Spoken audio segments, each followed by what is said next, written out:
Hi hello friends, ಎಲ್ರಿಗೂ ನಮಸ್ಕಾರ. Welcome to Sumangala Bhat Savi kitchen. ನಾನು ಸುಮಂಗಲ ಭಟ್. ಫ್ರೆಂಡ್ಸ್, ಈ ವಿಡಿಯೋದಲ್ಲಿ ನಾನು ಮಂಡಕ್ಕಿ ದೋಸೆ ಅಥವಾ ಕಡಲೆಪುರಿ ದೋಸೆಯನ್ನು ಮಾಡಿ ತೋರಿಸ್ತಾ ಇದ್ದೀನಿ. ಇದರ ಹಿಟ್ಟನ್ನು ನಾವು 5 ನಿಮಿಷದಲ್ಲಿ ತಯಾರು ಮಾಡ್ಕೊಳ್ಬೋದು. ಹಿಟ್ಟಿಗೆ ಸೋಡಾ ಹಾಕುವುದು ಸಹ ಬೇಡ, ತುಂಬಾ ಉಬ್ಬಿ ಬರುತ್ತೆ ಈ ದೋಸೆ. ಅದಕ್ಕಿಂತ ಮೊದಲು ನಿಮ್ಮಲ್ಲೊಂದು ರಿಕ್ವೆಸ್ಟ್, ಪ್ಲೀಸ್ ಯಾರು ಸಬ್ಸ್ಕ್ರೈಬ್ ಮಾಡ್ಕೊಳ್ಳಿಲ್ಲ ಸಬ್ಸ್ಕ್ರೈಬ್ ಮೇಲೆ ಪ್ರೆಸ್ ಮಾಡಿ, ಹಾಗೆಯೇ ಪಕ್ಕದ ಬೆಲ್ ಐಕಾನ್ ಸಹ ಪ್ರೆಸ್ ಮಾಡಿ.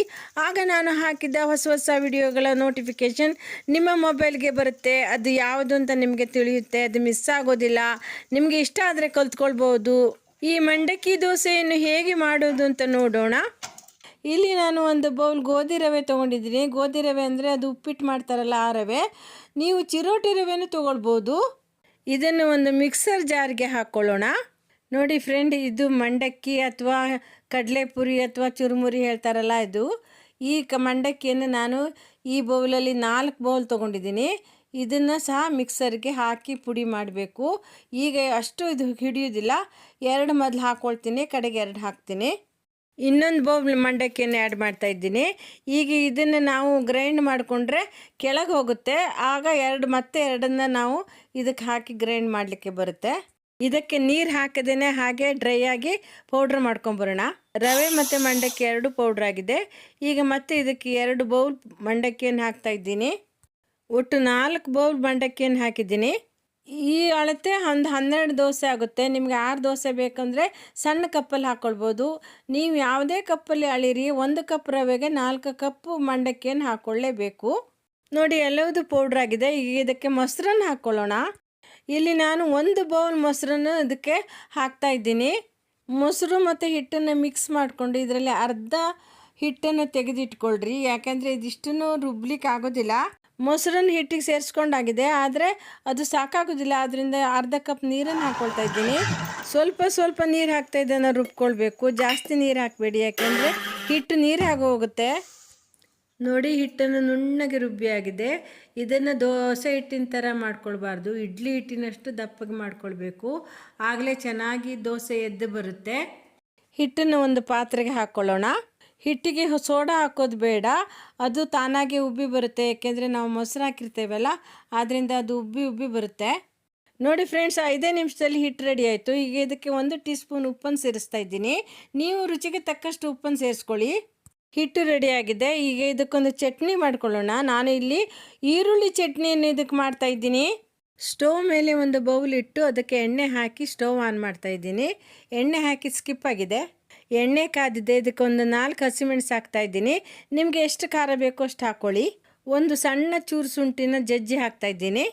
ಶುಂಠಿ ನಮ್ಮ ಶರೀರಕ್ಕೆ ತುಂಬ ಒಳ್ಳೆಯದು. ಇದು ಜೀರ್ಣಶಕ್ತಿಯನ್ನು ಹೆಚ್ಚು ಮಾಡುತ್ತೆ. ಸೊ ಎಲ್ಲ ಚಟ್ನಿಗಳಿಗೂ ನಾನೊಂದು ಚೂರು ಶುಂಠಿ ಹಾಕ್ಬಿಡ್ತೀನಿ. ಹುರಿದ ಹಸಿಮೆಣಸನ್ನು ಮಿಕ್ಸರ್ ಜಾರ್ಗೆ ಹಾಕ್ಕೊಳ್ಳೋಣ. ಅದರಲ್ಲಿರೋ ಎಣ್ಣೆಯನ್ನು ಹಾಗೆ ಇಟ್ಟಿದ್ದೀನಿ. ಎಣ್ಣೆಗೆ ಹೆಚ್ಚಿದ 1 ಈರುಳ್ಳಿಯನ್ನು ಹಾಕ್ತಾ ಇದ್ದೀನಿ. ಈರುಳ್ಳಿ ಗ್ಲಾಸ್ ಥರ ಆಗೋ ತನಕ ಹುರ್ಕೊಂಡ್ರೆ ಸಾಕು, ಜಾಸ್ತಿ ಹುರಿಯೋದು ಬೇಡ. ಈರುಳ್ಳಿ ಗ್ಲಾಸ್ ಥರ ಆಗಿದೆ. ಇದನ್ನು ಸಪ್ರೇಟಾಗಿ ತೆಗೆದಿಟ್ಕೊಳ್ಬೇಕು. ಇದನ್ನು ಚಟ್ನಿ ರುಬ್ಬಿದ ಮೇಲೆ ಲಾಸ್ಟಿಗೆ ಹಾಕಬೇಕಾಗುತ್ತೆ, ಆದ್ದರಿಂದ ಇದರಲ್ಲೇ ಇಟ್ಕೊಳ್ಳೋಣ.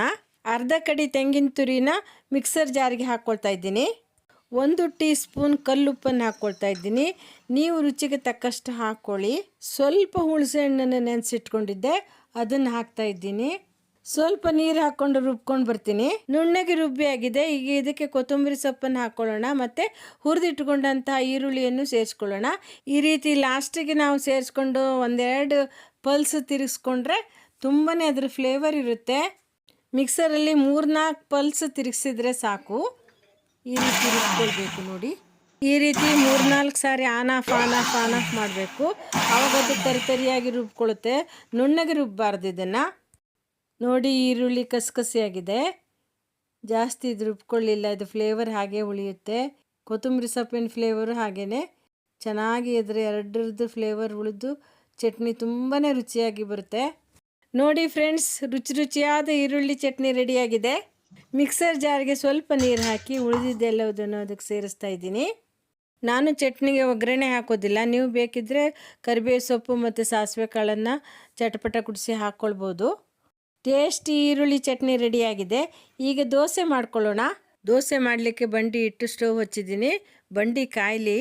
ಬಂಡಿ ಕಾದಿದೆ. ಈಗ ಇದಕ್ಕೆ ಎಣ್ಣೆ ಹಚ್ಕೊಳ್ಳೋಣ. ಎಣ್ಣೆ ಹಚ್ಚಿ ಆದಮೇಲೆ ಇದಕ್ಕೆ ನೀರನ್ನು ಚಿಮ್ಮಿಸ್ಕೊಂಡು ಬಟ್ಟೆಯಲ್ಲಿ ಒರೆಸ್ಕೊಳ್ಬೇಕು. ಆಗ ಅದು ಈ ರೀತಿ ಮಾಡಿಕೊಂಡ್ರೆ ಮಸಾಲೆ ದೋಸೆ ಥರ ಗರ್ಗರಿಯಾಗಿ ಬರುತ್ತೆ. ಎಣ್ಣೆ ಹಚ್ಚಿ ಹಾಕಿದರೆ ಅದು ಎಲ್ಲ ಹುಟ್ಟಿಗೆ ಹಿಡ್ಕೊಂಡು ಬಂದುಬಿಡುತ್ತೆ. ದೋಸೆನ ಲೋ ಮೀಡಿಯಮ್ ಫ್ಲೇಮ್ನಲ್ಲೇ ಬೇಯಿಸ್ಕೊಳ್ಬೇಕು. ದೋಸೆ ಮೇಲೆ ಸ್ವಲ್ಪ ತುಪ್ಪ ಹಾಕ್ತಾಯಿದ್ದೀನಿ. ತುಪ್ಪ ಅಥವಾ ಎಣ್ಣೆ ಯಾವುದನ್ನಾದರೂ ಹಾಕ್ಕೊಳ್ಬೋದು. ಸ್ವಲ್ಪ ಹಾಕಿದರೆ ಸಾಕಾಗುತ್ತೆ. ನೋಡಿ ಎಷ್ಟು ಚೆನ್ನಾಗಿ ಎದ್ದು ಬರ್ತಾ ಇದೆ ಅಂತ. ನೋಡಿ ದೋಸೆ ಎಷ್ಟು ಚೆನ್ನಾಗಿ ಬಂದಿದೆ ನೋಡಿ. ಈಗ ಇದನ್ನು 1 ನಿಮಿಷ ಬೇಯಿಸ್ಕೊಳ್ಳೋಣ. ನೋಡಿ ಎಷ್ಟು ಚೆನ್ನಾಗಿ ಬೆಂದಿದೆ ಅಂತ. ಇದು ನೋಡಿ ದೋಸೆ ಆಗಿದೆ, ಎಷ್ಟು ಚೆನ್ನಾಗಿ ಬಂದಿದೆ ನೋಡಿ. ದೋಸೆ ಅಂತೂ ತುಂಬಾ ಚೆನ್ನಾಗಿರುತ್ತೆ. ಮಕ್ಕಳು ತುಂಬಾ ಇಷ್ಟಪಡ್ತಾರೆ. ಯಾಕೆಂದರೆ ಅದೊಂಥರ ಸ್ಪಾಂಜ್ ಥರ ಆಗಿರುತ್ತೆ. ತಿಂದ್ರಂತೂ ಬಾಯಲ್ಲಿ ನಾವು ಸ್ಪಾಂಜ್ ತಿಂತಾ ಇದ್ದೇವೇನೋ ಅನಿಸೋ ಅಷ್ಟು ಚೆನ್ನಾಗಿರುತ್ತೆ. ಸೈಡಿಗೆ ಈರುಳ್ಳಿ ಚಟ್ನಿ ಹಾಕ್ತಾ ಇದ್ದೀನಿ. ಈಗ ರುಚಿ ನೋಡೋಣ. ದೋಸೆಗೆ ಈರುಳ್ಳಿ ಚಟ್ನಿ ಮಾಡ್ಕೊಂಡು ತಿಂದರೆ ತುಂಬಾ ಕಾಂಬಿನೇಷನ್ ಚೆನ್ನಾಗಿರುತ್ತೆ. ನೀವು ಒಮ್ಮೆ ಇದನ್ನು ಮಾಡ್ಕೊಂಡು ನೋಡಿ ತಿಂದ್ರಿ ಎಷ್ಟು ಹೇಗಾಗಿದೆ ಅಂತ ಕಾಮೆಂಟ್ ಹಾಕೋದನ್ನು ಮರಿಬೇಡಿ. ಒಂದು ಕಾಮೆಂಟ್ ಹಾಕಿದರೆ ನಮಗೆ ತುಂಬಾ ಪ್ರೋತ್ಸಾಹ ಸಿಗುತ್ತೆ ಮತ್ತು ನಿಮ್ಮಲ್ಲಿ ಒಂದು ಫ್ರೆಂಡ್ಶಿಪ್ ಸಹ ನಮಗೆ ಬೆಳೆಯುತ್ತೆ. ಆದ್ದರಿಂದ ನೀವು ಕಾಮೆಂಟ್ ಹಾಕೋದನ್ನು ಮರಿಬೇಡಿ. ಹಾಗೆಯೇ ಲೈಕ್ ಒತ್ತೋದನ್ನು ಸಹ ಮರಿಬೇಡಿ.